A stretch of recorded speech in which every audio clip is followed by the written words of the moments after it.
Hello students, अभी हमने पिछले वीडियो में क्या किया था, करंट इलेक्ट्रिसिटी स्टार्ट किया था।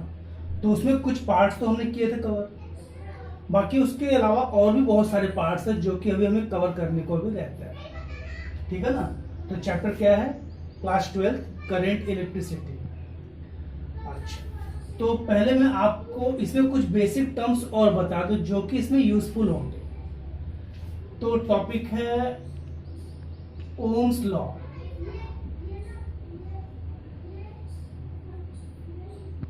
ओम्स लॉ जैसे कि आपने क्लास 10th में पढ़ा होगा, ठीक, अच्छे से किया होगा। ओम्स लॉ क्या है? ओम्स लॉ में कहते हैं कि I is proportional to V, I is directly proportional to V, I is current और V इज पोटेंशियल डिफरेंस। ठीक, तो मीन्स कह सकते हैं according to Ohm's law the amount of current flowing in a conductor, the amount of current flowing in a conductor is directly proportional to potential difference across the ends of the conductor when physical condition remains constant. तो physical condition में क्या ले सकते हैं, as like temperature, pressure, humidity etcetera. ठीक, तो Ohm's law के according क्या होगा, करंट किसी भी कंडक्टर में जो फ्लो करेगा वो उसमें दोनों एंड्स के बीच में कितना पोटेंशियल डिफरेंस होगा उसके डायरेक्टली प्रोपोर्शनल होता है। तो therefore we say that V is proportional to I, then V equal to I into R, where R is the constant of proportionality. R is the constant of proportionality जो किसको हटाने के लिए होता है, डायरेक्टली प्रोपोर्शनल को, और इसे कहते हैं रेजिस्टेंस। ठीक, and R equal to V upon I। तो हम कह सकते हैं graph between V and I is straight line from the origin. यदि V और I के बीच ग्राफ प्लॉट करें तो because V is proportional to I, तो यदि वोल्टेज बढ़ेगा तो करंट भी बढ़ेगा, और वोल्टेज घटेगा तो करंट भी घटेगा। तो दोनों आपस में डायरेक्ट डिपेंड्स है। तो दोनों का जो ग्राफ बनेगा दोनों के बीच में वो क्या बनेगा, straight line from the origin. तो graph between current and potential difference is straight line from the origin. Okay, अच्छा, तो ये है ओम्स लॉ। तो यहां पे हमने एक टर्म यूज किया, रेजिस्टेंस। तो बच्चों रेजिस्टेंस क्या होता है? रेजिस्टेंस होता है the property of conductor, the property of conductor which resist the flow of charge, the property of conductor which resist the flow of charge. Means charge का जो फ्लो होता है किसी कंडक्टर में, उस चार्ज के फ्लो को अपोज करने की कैपेसिटी उसे बोलते हैं रेजिस्टेंस। ठीक है ना।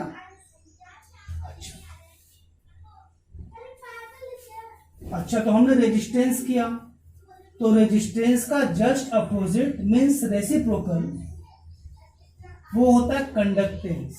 क्या होता है? कंडक्टेंस। तो कंडक्टेंस को डिनोट करते हैं कैपिटल G। तो capital G is 1 upon resistance. तो हम कह सकते हैं the reciprocal of resistance of a conductor is defined as conductance. ठीक, तो कंडक्टेंस क्या हो गया, रेसिप्रोकल ऑफ रेजिस्टेंस। ठीक है ना। और इसकी जो SI यूनिट होती है वो होता है ohm minus 1, ohm inverse, because SI unit of resistance is ohm, तो then SI unit of conductance is ohm inverse. ठीक, तो ये बेसिक टर्म्स हैं जो कि करंट इलेक्ट्रिसिटी में रिलेट करेंगे ये सब चीजों को। अच्छा, अब एक टॉपिक है conductivity. Conductivity denoted by sigma. तो conductivity is defined as the reciprocal of resistivity. ठीक, तो रेजिस्टिविटी का रेसिप्रोकल क्या होता है? कंडक्टिविटी। अब जैसे कि रेजिस्टिविटी आपने देखा होगा, तो रेजिस्टिविटी क्या होता है? Resistivity is basically specific resistance of a conductor. तो it is specific resistance of a conductor. ठीक, तो स्पेसिफिक रेजिस्टेंस का बेसिकली मतलब क्या होता है? जैसे कि आपने 10th क्लास में पढ़ा होगा, तो 10th क्लास में क्या होता है कि resistance of conductor is directly proportional to length of the conductor and resistance of conductor is inversely proportional to area of cross section. Area of cross section, तो हम दोनों को यदि कंबाइन कर दें तो R is proportional to L upon A, then we say that R equal to rho L upon A। तो यहाँ पे ये जो रो होता है इसे हम कहते हैं specific resistance. Rho is called specific resistance means resistivity. ठीक, तो हम रेजिस्टिविटी क्या होता है? Resistivity is numerically equal to amount of resistance of a conductor if area of cross section of the conductor is 1 meter square and length of conductor is 1 meter। यदि हम length of conductor को 1 metre कह लें और area of cross section को 1 metre square कह लें, तो इससे रेजिस्टिविटी इक्वल टू रेजिस्टेंस बन सकता है। ठीक, इसीलिए इसका नाम है स्पेसिफिक रेजिस्टेंस। तो मीन्स पर्टिकुलर कोई कंडीशन है, तो कंडीशन क्या है कि length of the conductor is 1 metre and area of cross section of the conductor is 1 metre square, then we say that resistivity is numerically equal to resistance of the conductor. ठीक, उसी का next term होता है conductivity, उसी के base पे। तो conductivity क्या बोलेंगे?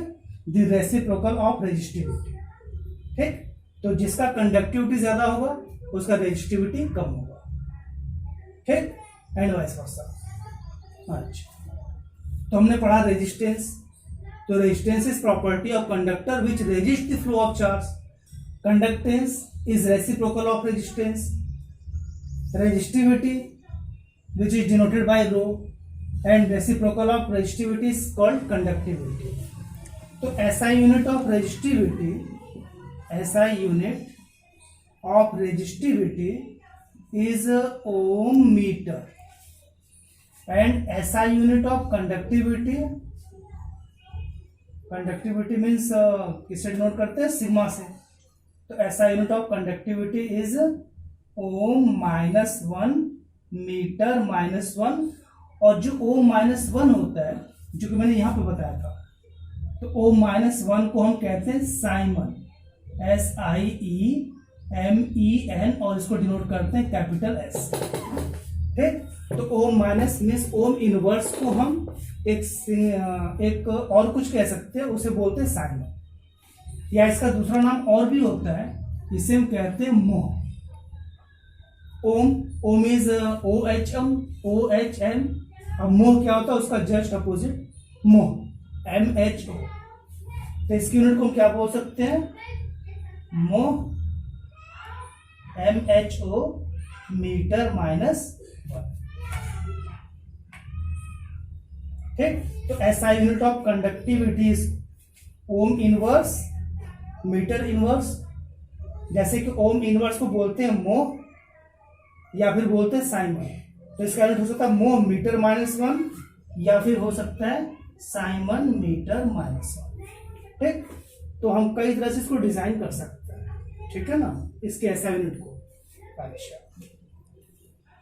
अच्छा, तो काफी कुछ जो बेसिक टर्म्स है वो तो हमने किए। अब बच्चों क्या कि इसके बेस से बहुत सारे डेरिवेशंस भी हैं इस चैप्टर में। ठीक है ना, तो चैप्टर में डेरिवेशंस है, अब वो हम बारी बारी से देखते हैं। जैसे टर्म्स किए तो इसके बेसिक टर्म्स है, उनके बेस पे कुछ प्रूफ भी है कि किसमें किसमें क्या क्या रिलेशन है, तो वो हम यहाँ पे वेरीफाई करते हैं।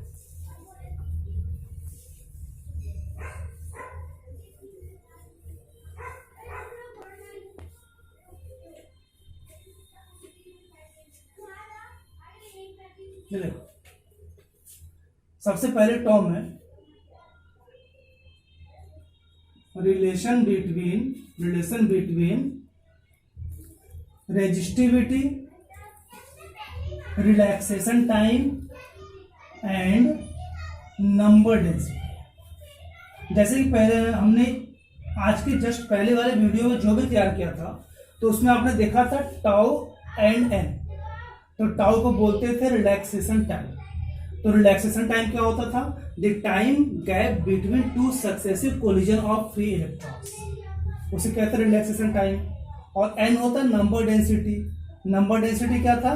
Number of free electrons per unit volume of in a conductor, ठीक। और रो, जो कि अभी देखा हमने, रो क्या था? रेजिस्टिविटी। तो इन सब में क्या रिलेशन है? तो देखो, हमने पढ़ा था जस्ट पहली वीडियो में I equal to N E A we D, ठीक, relation between current and drift velocity. और वीडी के लिए फॉर्मूला पढ़ा था VD equal to minus E tau upon N. ये आप यहां पे पुट कर दो, तो इसे क्या बना? I equal to N e tau upon n, ठीक। माइनस को नेगलेक्ट करो, तो I equal to N e और ई मिलके हो गया ई स्क्वायर ए टाउ अपॉन एन, ठीक है ना। अच्छा, अब अकॉर्डिंग टू ओम्स लॉ में क्या कहते हैं? ओम्स लॉ में कहते हैं V equal to I R. तो V equal to I R, ठीक है। अब यहां से R निकाल लो आप, तो R इक्वल टू क्या होगा? V upon I. तो this is V upon I की वैल्यू हमने निकाला V, तो एन ई स्क्वायर ए टाउ अपॉन एम। तो एम कहां पे? ऊपर आ जाएगा, ठीक। Means putting the value of I in R equal to V upon I, ठीक। तो आई की जगह हमने प्लेस कर दिया। तो इससे आप देखो, अब एक होता है V equal to E into d, means E into l कर लो, ठीक। मतलब potential difference equal to electric field into length. तो लेंथ या डिस्टेंस है ना, तो v की जगह हमने क्या पुट किया? इससे हो गया r इक्वल टू, v की जगह e हो गया, तो E L M upon N E square ए टाउ। तो इससे देखो e से e कैंसिल, ठीक है ना। अभी खत्म नहीं हुआ, अभी और भी। अच्छा, चलो आप इधर आ जाओ। तो हम कह सकते हैं कि R इक्वल टू क्या आ गया? M L upon N E square ए टाउ, ठीक। और जैसे कि पता है, अभी आपने देखा R equal to rho L upon A. दोनों को कंपेयर कर दो, तो इसे क्या होगा? Rho L upon A is equal to M L upon N E square A tau, ठीक। अच्छा देखो, L से L कैंसिल, A से A कैंसिल, तो आ गया rho equal to M upon N E square tau, ठीक। तो हम कह सकते हैं rho is inversely proportional to N and row is inversely proportional to relaxation time. तो ये हमने कंक्लूजन निकाला, relation between resistivity, relaxation time and number density. तो rho is resistivity, tau is relaxation time and N is number density, ठीक है ना। तो हमने ये कंक्लूजन निकाला कि जो m और e है ये कांस्टेंट वैल्यू है। m को बोलते हैं मास ऑफ इलेक्ट्रॉन और e को बोलते हैं चार्ज ऑन इलेक्ट्रॉन। तो हमने ये कंक्लूजन निकाला कि resistivity is inversely proportional to number density और resistivity is inversely proportional to relaxation time. तो अब इसके बेस से बहुत से रीजनिंग भी बन सकते हैं, जैसे इन केस ऑफ मेटल। तो मेटल के केस में क्या होता है कि नंबर डेंसिटी पे रेजिस्टिविटी डिपेंड नहीं करता, डिपेंड किस पे करता है, रिलैक्सेशन टाइम पे, ठीक है ना। तो in case of metal resistivity does not depends on number density but depends on relaxation time. तो मेटल के केस में आपको पता हो कि मेटल के केस में इलेक्ट्रॉन्स बहुत फ्रीली मूव करते हैं, ठीक, मीन्स काफी तेजी से, उनके बीच में वाइब्रेशन होगा पार्टिकल्स के बीच में। तो उनके पार्टिकल्स के बीच में जो चार्जेस होंगे उनको रिलैक्स करने का टाइम नहीं मिलेगा, तो उनका रिलैक्सेशन टाइम डिक्रीज होगा, और डिक्रीज होगा तो रेजिस्टिविटी इंक्रीज होगी, ठीक, रेजिस्टिविटी इंक्रीज होगी, ठीक। तो कहने का मतलब मेटल के केस में जब टेम्परेचर इंक्रीज होगा तो टेम्परेचर इंक्रीज होगा बट नंबर डेंसिटी पे कोई इफेक्ट नहीं पड़ेगा और रिलैक्सेशन टाइम डिक्रीज होगा, ठीक, क्योंकि आयंस जो है उनके बीच में वाइब्रेशन काफी तेजी से होता है इन केस ऑफ मेटल। तो रिलैक्सेशन टाइम डिक्रीज होगा तो उससे रेजिस्टिविटी बढ़ेगी, ठीक। अच्छा, वैसे इंसुलेटर में इसका उल्टा है, इस पे डिपेंड नहीं करेगा और इस पे डिपेंड करेगा, ठीक। तो है ऐसे रीजनिंग बहुत सारे हैं। अच्छा, तो ये हमने देखा relation between resistivity, relaxation time and number density, okay. अच्छा, अब हम चलते हैं, पढ़ते हैं रिलेशन बिटवीन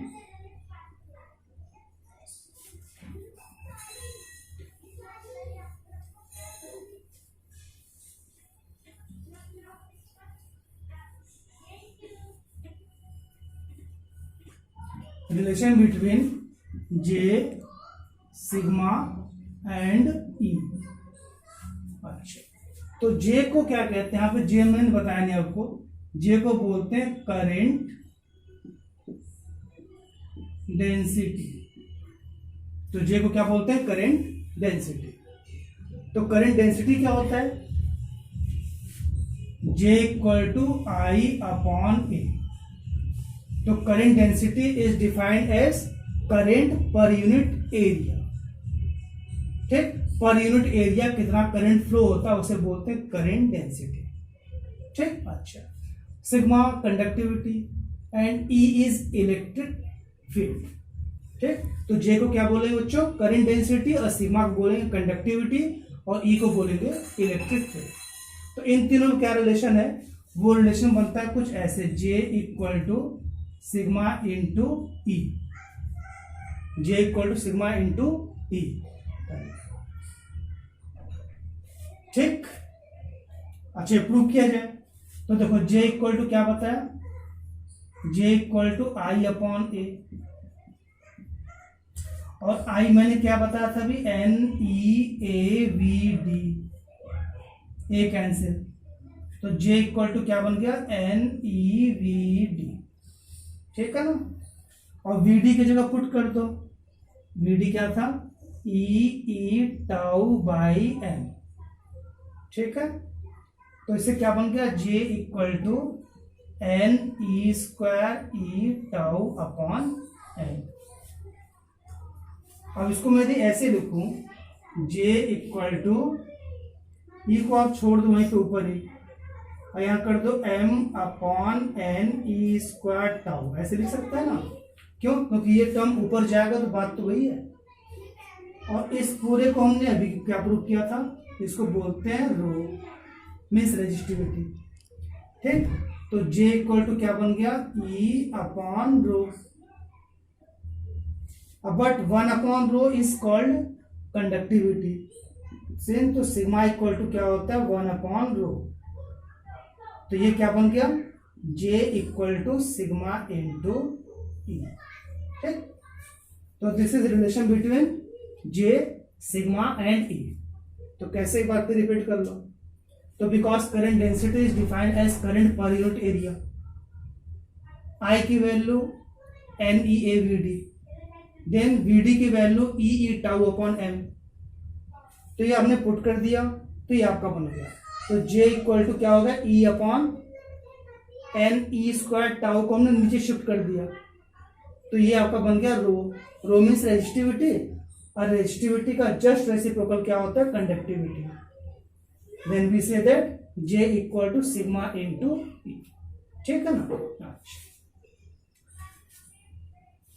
अच्छा, अब इसके बाद जैसे मैंने कि बताया कि रजिस्टर होता है, क्या होता है, रजिस्टर्स। तो रजिस्टर्स की वैल्यू आपने देखा होगा, रजिस्टर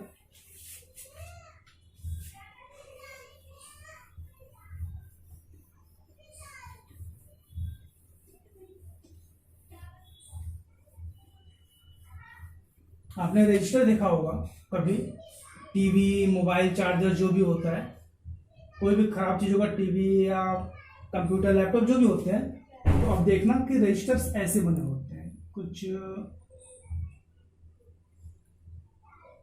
इस तरह के होते हैं। और यहाँ पे मदरबोर्ड होगा और उसमें कनेक्ट होगा, और इस पे देखना कलरिंग होती है। तो जो कलरिंग होगा या तो उसमें 3 कलर्स होंगे या तो 4 कलर्स होंगे, ठीक है ना। इस तरह से दिखता है, उसका डिजाइन होता है। तो रजिस्टर्स में या तो यहाँ पे स्ट्रिप्स बने होते हैं, कुछ कलर्स के स्ट्रिप्स होते हैं, तो वो 3 कलर्स हो सकते हैं या फिर 4 कलर्स हो सकते हैं, ठीक। अब वो क्यों बने होते हैं, वो कलर क्या सिग्निफाई करता है कि उस रजिस्टर की रेजिस्टेंस पावर कितनी ज्यादा है या कितनी कम है, ठीक। तो कलर जो मार्क होंगे उस पर जो स्ट्रिप्स बनी होंगी वो दिखाता है कि उस पर्टिकुलर रेजिस्टेंस की पावर कितनी है, ठीक है ना। अच्छा, तो उसके लिए क्या होता है, उसके लिए एक सीक्वेंस, तो आपको बता दूं, वो होता है B Roy Great Britain very good wife, ठीक। तो सीक्वेंस क्या है, B Roy Great Britain very good wife. अच्छा, अभी क्या चीज है, तो एक कलर्स को लॉन्ग करने की टेक्निक है। अच्छा, तो बी क्या है, बी इज ब्लैक, बी मतलब ब्लैक कलर, और ये बी का मतलब brown, R means red, O means orange, Y को बोलते हैं येलो, जी को बोलते हैं ग्रीन, बी को बोलेंगे ब्लू, और क्या बचा, B Roy Great Britain very very very very, हाँ, ये हो जाएगा आपका वायलेट, और ये है ग्रे, बाकी बचा ये होता है वाइट, ठीक। तो एक कलर्स को लॉन्ग करने की टेक्निक है, B stand for black, next B for brown, R red, O orange, Y yellow,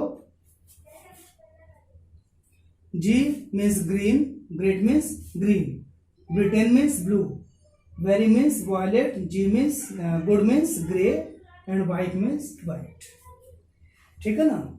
अच्छा, तो ये क्या है, चलो, और इसमें टॉलरेंस होता है, टॉलरेंस होता है कि मीन्स यदि गोल्ड है तो गोल्ड के लिए 5%, सिल्वर है विच इज 10%, और कोई भी कलर नहीं है यदि तो विच इज 20%। अब ये चीज क्या है, ठीक।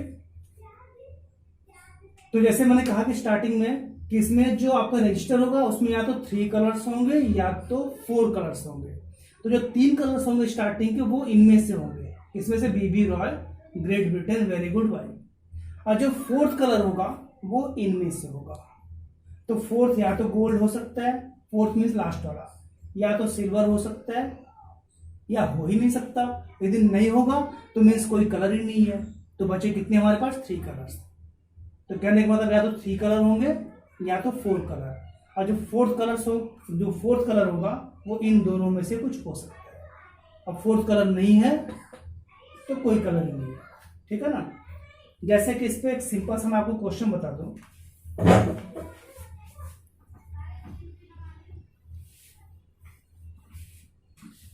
जैसे एक न्यूमेरिकल हो गया,